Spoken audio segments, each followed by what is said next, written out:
เรื่องเปรนิเตียนขมาเดิมกำนาดสัตว์โกนโลกมินสัตว์มวยชโมถาโกนโลกรูปเรียงวีสระดิ้งนันสัตว์กระเลี้ยงกระหลงปนตามินเมียดทุ่มเจียงบุกบนไทม์สมบูรณ์กระหอมหรือตุดอปิเสเวียมันรูนือตามภูมิเต้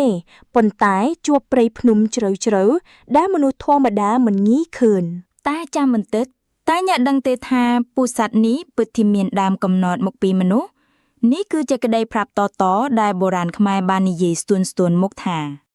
กาปีเปรนี้เมียนกะสิโกปีเนี่ยประได้ประปุนชีมนุกรอลุมบะเมียนโกนสรีตุดใบเนี่ยโกนตีมุ้ยเจ๊ดองตึกดำใบโกนตีปีเจ๊โนมโอนดาเลงโกนตีใบเจ๊รถเลงมันอยู่กรอยมกบรุษจีปได้ก็บันสลับเจ้าเตอเนียงประปุนเนอไม่ไม้จีมวยหนังโกนสรีใบเนี่ยแต่งใต้ตึกกับโอใบบรรลายตูลตัวลูกไอฟซ่ารอทั้งไงมวยเนียงบ้านตัวจูบเนี่ยเลงซีพักเหมือนเนี่ยได้แต่งแต่ดาลูกชอบเนี่ยดำนาช่างไงเจ็ดบ้านลุยกะยกหมกซีพักฮือหา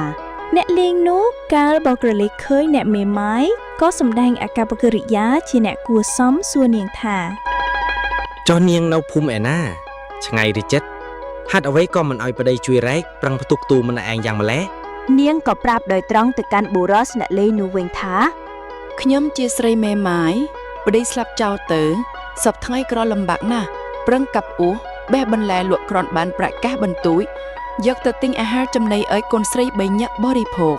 ลือดัชเนะเนะเล้งนึกออกปลุยขนมจัดหาเนียงนี้ไม่ไม้แม่นปันตายมีรูปสะอาดกรอนบา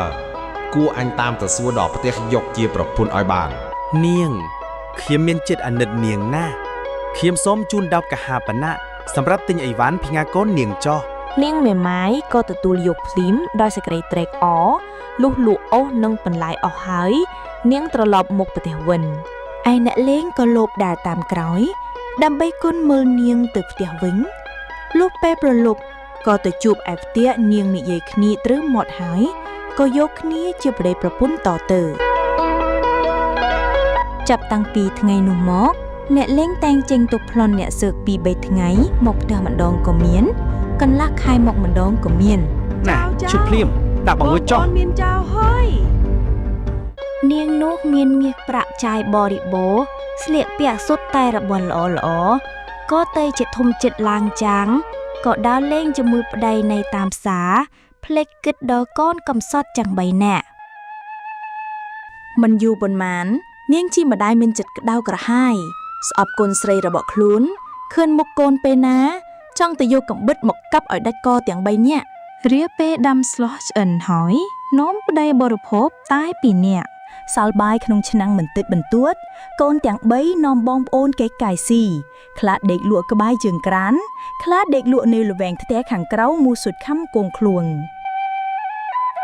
เปปรักนิ่งนู้ตังแตงคลวนปรานตัวสีเพิกเนวแอบซาจะมวยประใดรอทั้งไงมวยประใดบันใหญ่รำลึกท้ายบ้องมีนเสกเด็กยิงขมักมัดเพียกครั้งนะโปรโอนเจตตาบ้องตัวซีเพิกไอปซาดูชเน่บ้องทรงอังวอจุดโอนสมนบเทียกไทยต้อมกลสไลแต่งใบเนี่ยจ้ะลือประเดนิเยอย่างนี้นิ่งนู้นิเยกึดทาประเดอันกอดฮือหานะปุกสตรีโคดโครงซาสกอดตังอ้อเบอร์อันบันดอยตื่นทั้งไงมุกกอดหนึ่งบอบองเจ้าอันบุมคานกูอันยรบโอไปบายสำหรับกลสไลแต่งใบหน้าเจ้ากงเอากอดเมียนเปียกจะดาวท้าอ้อยอันเนื้อแตะโปรแต่โกนลอยลูดดอลคาปิสาเมียนเพลียงทะเลจกจามเนียงนู่นนิเยบัญชอดก้นทาโกนเอ้ยการอุปกไอเนื้อรัวเนื้อแต่ดอลระเดนี่เฮ้ยก็แตงนอมบดได้แต่สาบเสรปรูเสรเนื้อตระเปียงตึกขนมเปรย์จิตเจียงพนมเนื้อตีนุเมียนขตุ้มลำฮอเดจำเสรสายนี้บ่ได้หนึ่งยกเสรปุ้ยแต่สาปรัวโจโกนแต่เดจำจับเปรียบโลโลก็เอาสีเสรลูปรักลายเนียงนู่นนอมโกนแต่ขนมเปรย์เห่าแทนจิตเจียงพนมยกเสรแต่ใบสาบขนมตระแปงรุ้ยประดับโกนแทในห้องวอกนี่เตอร์เนื้อจำเสรกอมเตอร์นาชิงไงกอมเตอร์เปียบ่เตอร์อันเวสำหรับประดามหายเนียงนู้ตุกใบอ้อยมวยจำไหนมาเนี้ยอังกอใบจานโป๊ดบุญดับกรวบ កូនឆ្នាំងដីមួយនិងអំបិលប្រហុកបន្តិចបន្តួច យប់នេះខ្លាវានឹងមកខំស៊ីបើមិនស្លាប់ដោយខ្លាស៊ីក៏គង់ស្លាប់ដោយអត់បាយពំខាន លុះផ្ដាំកូនស្រេចហើយក៏ត្រឡប់មកផ្ទះវិញដេកចាំមើលប្តីមកពីរោគស៊ីលុះប្តីមកណល់ក៏សួរថា កូនស្រីទាំង3នាក់ទៅដើរលេងឯណាពុំឃើញមកផ្ទះ ខ្ញុំប្រើវាឲ្យទៅចាំស្រូវជាមួយចាស់ចាស់អ៊ីរស្រុកជាច្រើនលុះស្រូវទុំទៅវាត្រឡប់មកវិញ ចំណែកកុមារីទាំង3នាក់នាំបងប្អូនយកគ្រាប់ពោតទៅកប់តាមភ្លឺត្រពាំងពេលជប់នាំគ្នាឡើងទៅដេកលើខ្ទមលឺសូរតែមាត់ដុំរៃចចកស្វានស្វាស្រែកត្រហឹងអង្កងពេញព្រៃស្មោះសាននាងបងមានសេចក្តីភឹតភ័យញ័រខ្លួនដោយសត្វស្ទើរគ្មានព្រលឹងនៅក្នុងខ្លួនលួងប្អូនកុំឲ្យយំខ្លាយសត្វសាហាវទាំងនោះវាមកខំសម្លាប់គ្រានោះអរគទេវតាដែលស្ថិតនៅក្នុងព្រៃស្មោះសានគិតថា នាងម្ដាយហេតុអ្វីក៏យកកូនតូចៗមកប្រោះចោលក្នុងព្រៃដូចនេះបើអញមិនជួយកុមារទាំង3នេះផងមុខជាត្រូវសត្វព្រៃស៊ីពំខានគួរអញសង្គ្រោះកុមារទាំងនេះតម្រាំផុតពេលរាត្រីនេះ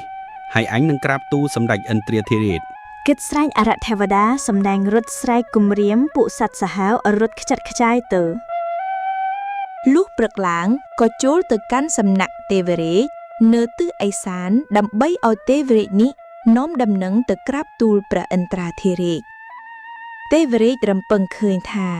ការនេះមិនចាំអាចទៅក្រាបទូលព្រះឥន្ទ្រាធិរាជទេព្រោះកុមារីទាំង3នេះត្រូវคล้ายខ្លួនទៅជាសត្វបក្សីត្រូវអ្នកឯងជួយការពារកុមារីទាំង3កុំឲ្យសត្វសាហាវបៀតបៀនបានទម្រាំវាคล้ายខ្លួនទៅជាសត្វបើវាឃ្លានអាហារត្រូវនិមិត្តជាត្រីក្រឹមទុនសាយខ្យងខ្ចៃដាក់ក្នុងត្រពាំងមួយឲ្យវាស៊ីទៅ អរគទេវតាត្រឡប់មកវិញក៏ធ្វើតាមបង្គាប់ទេវរាជដោយប្រុងប្រយ័ត្នបំផុតឯកុមារីទាំង3នឹកនោះនៅចាំស្រូវបាន3យប់3ថ្ងៃក៏អស់អង្គរ3ចានដែលម្ដាយទុកឲ្យស៊ីប្អូនយំរកបាយស៊ីបងបានដើរទៅបេះស្លឹកថ្នឹងចូលទៅក្នុងធ្លុកក្តិចត្រួយត្រកួននិងដើមអំពៅដៀបយកមកចែកគ្នាស៊ីប្អូនបង្អស់ចេះតែស្រ័យយំបងក៏នាំគ្នាចុះទៅចាប់ត្រីក្រឹមទុនសាយធំមួយបានមកប្រុងដុតស៊ីតែភ្លើងដែលម្ដាយបង្កាត់ទុកឲ្យរលត់អស់ទៅក៏នាំបងប្អូនហែកស៊ីឆោបន្តិចម្នាក់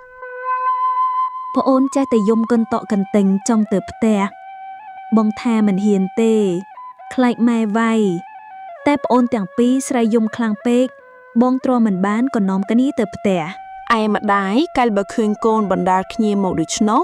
ក៏មួម៉ៅស្រែកជេរពីលើផ្ទះ មេកូនចង្រៃអញថាយកវាទៅប្រោចោលឲ្យស្លាប់ប្រាត់អប់ទៅឥឡូវមិនស្លាប់បាយជីនាំគ្នាត្រឡប់មកវិញអញវាយសម្លាប់ឥឡូវហើយកុំឲ្យអញឃើញមុខមាត់អញមិនឲ្យហាំងឡើងផ្ទះសម្បែងទេ សូមអ្នកម្ដាយអាណិតកូនផងចុះប្រុសប្អូនចេះតែយំឃ្លានបាយអាត់ពី3ថ្ងៃហើយស៊ីតែស្លឹកឈើចំនួនបាយភ្លើងក៏រលត់អស់បើម៉ែមិនឲ្យនៅកូនសូមតែអង្គរនិងភ្លើងត្រឡប់ទៅវិញសូមម្ដាយគុំធ្វើបាបកូនកូនសូមទោស និយាយតែប៉ុណ្ណោះក៏ស្ទុះទៅវាយកូនទាំង3នាក់ថាក់ច្រាំបណ្ដេញឲ្យទៅព្រៃវិញរបស់អ្វីបន្តិចបន្តួចក៏មិនឲ្យសោះប៉ងឲ្យតែស្លាប់បាត់បង់ទៅនាងបងប្រឹងទាញប្អូនទាំង2នាក់ទៅដោយគិតឃើញថាបើទ្រាំនៅមុខតែម្ដាយសម្លាប់មិនខានហើយនាំគ្នាទៅរកនៅក្នុងខ្ទមដដាលដោយក្រុមគ្រានឹងម្ដាយវាសំពុងក៏សន្លប់បាក់ស្មារតីទាំង3នាក់ អរគទេវតាកាលបើឃើញដូច្នោះក៏យកទឹកមកប្រោះព្រំកុមារីទាំង3នាក់ឲ្យមានស្មារតីឡើងវិញកុមារីទាំង3នាក់លូកដឹងស្មារតីឡើងស្រែកទ្រហោយយំទាំងអស់គ្នាឯនាងបងក៏ចុះទៅចាប់ត្រីក្រឹមទុនសាយនិងរាវរកខ្យងខ្ចៅមកហែកចែកបងប្អូនស៊ីជំនួសបាយជានិច្ចរាល់ថ្ងៃត្រីនិងខ្យងខ្ចៅចេះតែមានមិនអស់ព្រោះទេវតានិមិត្តឲ្យលុះបាន6ខែ កុមារីទាំង3នាក់ស្រាប់តែដុះរោមចេញពេញខ្លួនដៃសងខាងដុះចេញទៅជាស្លាបទៅផ្ទះហើរទៅដល់ជុំឈើ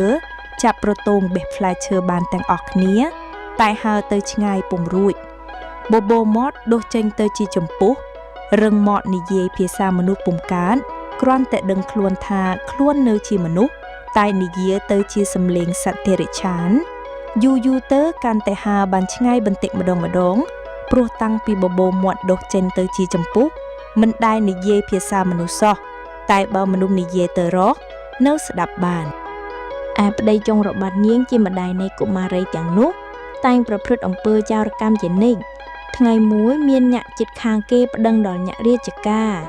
ការក៏ចាប់យកទៅដាក់គុកមួយជីវិតទៅពេលនោះនាងជាម្ដាយដែកព្រួយចិត្តនឹកអាណិតដល់កូនកំសត់ទាំង3នាក់ដែលខ្លួនបានធ្វើទុកបុកម្នេញហើយដើរទៅក្នុងព្រៃឃើញកូននៅរញងក្នុងខ្ទមស្គាល់ច្បាស់លាស់ជីកូនព្រោះមានទម្រង់ជាមនុស្សនៅឡើយតែដូសស្លាប់មានចម្ពុះដូចសត្វទេរឆានក៏ស្រែកហៅថាកូនអើយឥឡូវម្ដាយមកទទួលកូនទៅវិញម្ដាយលែងឲ្យកូននៅក្នុងព្រៃទៀតហើយម៉ែយើងមករកសម្លាប់ទៀតហើយត្រូវយើងកុំទុកចិត្តគាត់យើងនាំគ្នាហើរទៅល្អជាងគិតដូច្នោះក៏នាំគ្នាហើរត្រសងទៅទុំលើឈើខ្ពស់មួយដៅស្រែកប្រាប់មកម្ដាយដោយបំណងនិយាយថាកាលបើម្ដាយជួលទៅចិត្តក៏នាំគ្នាហើរទៅទុំលើដើមឈើដទៃទៀតស្រែកថាកូនលោកម្ដាយចេះតែដើរស្រែកហៅកូនទាល់តែអស់កម្លាំងដើរពុំរួយណាមួយអស់អាហារបរិភោគផងក៏ដួលស្លាប់ទៅនៅប្រទេសកម្ពុជាសត្វនេះវាតែងតែហើរមុខរើខ្ចង់ខ្ចៅស៊ីតាមវាលស្រែក្បែរជើងភ្នំឬព្រៃស្រោងកាលណាវាផ្អើលនឹងមនុស្សឬសត្វដូចគ្នាវាស្ទុះហើរស្រែកយំឮថាកូនលោកលុះរាត្រីស្ងាត់វាធ្ងរមុខគួរឲ្យស្រណោះពន់ពេក